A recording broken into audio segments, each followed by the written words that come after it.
Қызмет пен спорт. Қос майданда қатар жүрген ақ желеңді жандар тағы да спорттық алаңда жолықты. Денсаулық сақтау саласының өкілдері биыл дәстүрлі спартакиадада 57-ші рет бас түйістірді. Жұмыс ауыртпалығын сәл де болса ысырып қойған мамандар тартысты жарыстарда өз бақтарын сынап, саламатты өмір салтының жарқын үлгісін көрсетті.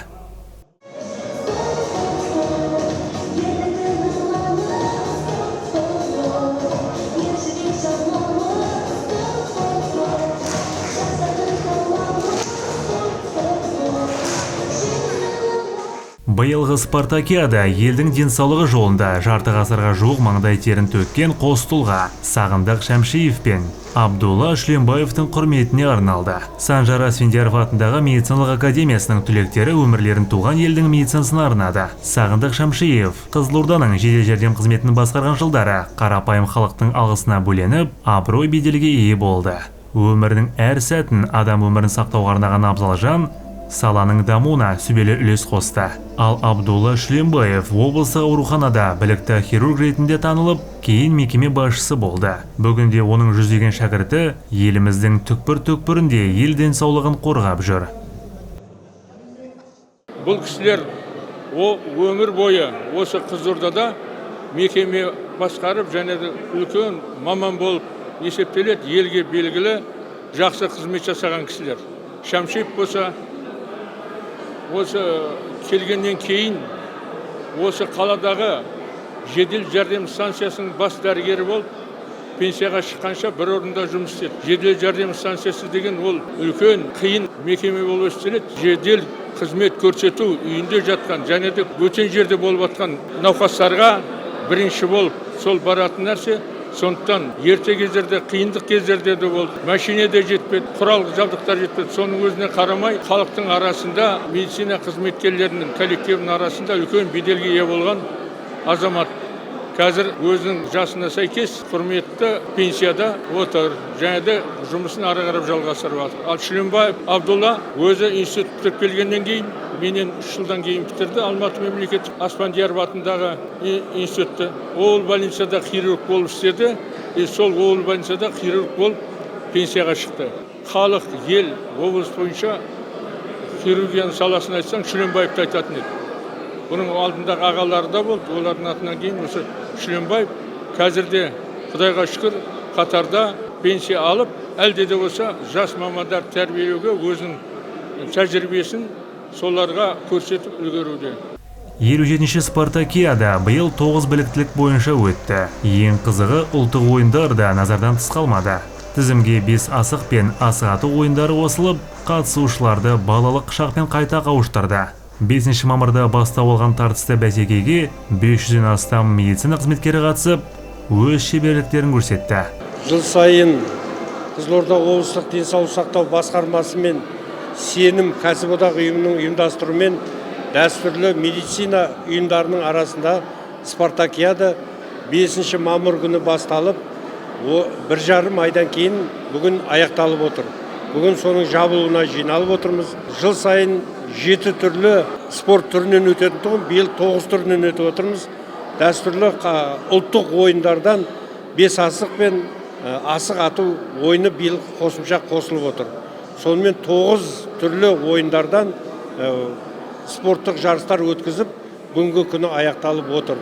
Енді жалпы бұл ойын өткізудің тәртібі бойынша жыл сайын біздің өзіміздің ардагерлеріміздің атында өткізіп жүрміз. Биылғы спартакиада медицина саласының ардагері, жедел жәрдем бөлімінде көп жыл бас дәрігер болған Сағындық Шәмшиев пен сосын облыстық медицина орталығының бас хирургы Шүленбаев Абдулла Сыздықұлына арналып отыр. Шәмшиев 80 жаста, Абдулла Сыздықұлы Шүленбаев 75 жасқа толып отыр. Осы кісілерге арналып өткізіліп отыр. Жүлделі қоры енді барлық 9 түріне де арнайы бөлек-бөлек жүлделі қорлары бар. Бірақ енді командалық бірінші, екінші, үшінші орынға қатысқандарға бірінші орынға 250 мың, екінші орынға 200 мың, үшінші орынға 150 мың теңге көлемінде қаражаттар, қазір сыйлықтар беріледі. және кубок беріледі, медальдарымен қоса бүгін ұсынылады. Осылардың барлығын қазір облыстық денсаулық сақтау басқармасы мен сенім кәсіподағы бірлесіп отырып, қазір осыны жабылу дәстүрін аяқтаймыз. Барлығы қатысқан 27 мекеме қатысып отыр. Қызылорда облысынан қайта 4 аудан қатысып отыр, 6 ауданнан. 3 аудан қатыспай отыр, 7 аудан. Қалғанның бәрі қатысты. Облыстық орталығындағы медицина ұйымдарының барлығы қатысып отыр.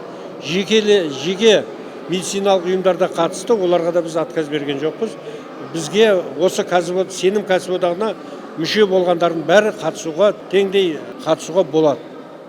Ережесін бәрі бекітілген, облыстық спорт бөлімімен бірлесіп отырып, жюрилердің бәрін, судьяларды сол кісілер қамтамасыз етті. Біз жалғыз кәсіподақ енді денсаулығы жоқ, денсаулығын түзету үшін емес, жастарды спортқа денсаулығын одан әрі дамыту үшін қолданып отырмыз. Балдарға лагерлер ұйымдастырып отырмыз. Әртүрлі осындай денсаулығын жүйе дұрыстау үшін әртүрлі осындай шараларды қарастырып отырмыз. Жылдан жылға біз қаражатты көбейіп отырмыз. Биыл енді былтырға қарағанда мысалы 200 мыңнан аса ақша артық берілді. Өйткені 9 түрлі спорттық түрлерден өткізіп отырғанға байланысты. Спартакиада қорытындысы бойынша жеңімпаз командалар марапатталып, кубоктар мен дипломдар және ақшалай сыйлықтар табысталды. Биылғы басты жеңіс психоневрологиялық диспансер командасының еншісінде. Олар 5 асақ және футбол жарыстарында қарсылас шақ келтірмесе, арқан тарту сайысында 2-ші орыннан көрінді. Жалпы бұл ұжым осы спартакиаданы соңғы 10 жылда 7 рет жеңді. Команданың биік нәтижеге қол жеткізуіне бірден-бір үлес қосқан Сұңғат Қанат болды. Орталықта фельдшер болып қызмет атқаратын Сұңғат жұмысына адал. Команданың капитаны ретінде алдына жан салмай, жеңіс үшін соңына дейін күрескен айтады. Бұл нәтижемен шектеліп қалмай, алдағы жарыстарда да чемпиондық титулды сақтап қалатынына сенімді. Биыл 57-ші спартакиада өтті. Алланың қалауымен біз психикалық денсаулық орталығы медицина қызметкерлерінің арасында 26 медицина ұйымдарының арасында бірінші орын алдық. Көптеген еңбек, көптеген ұмтылыс болды. Былтыр біз 3-ші орын алып қалған тұғымыз.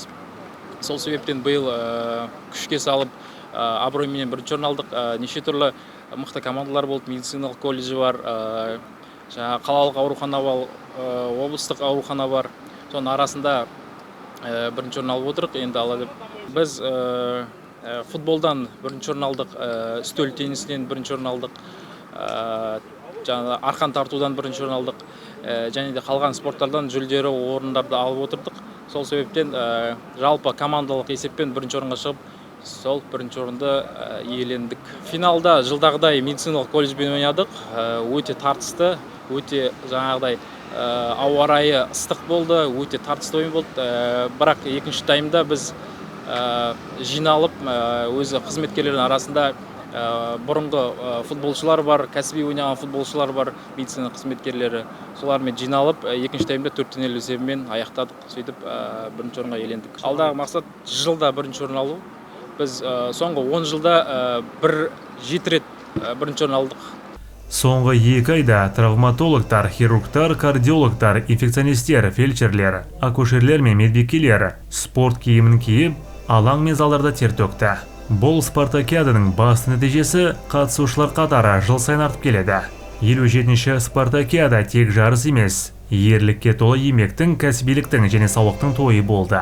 Ақ халатты жандар тек ақ халатымен емес, жүректегі жігермен де мықты екенін тағы бір мәрте дәлелдеді.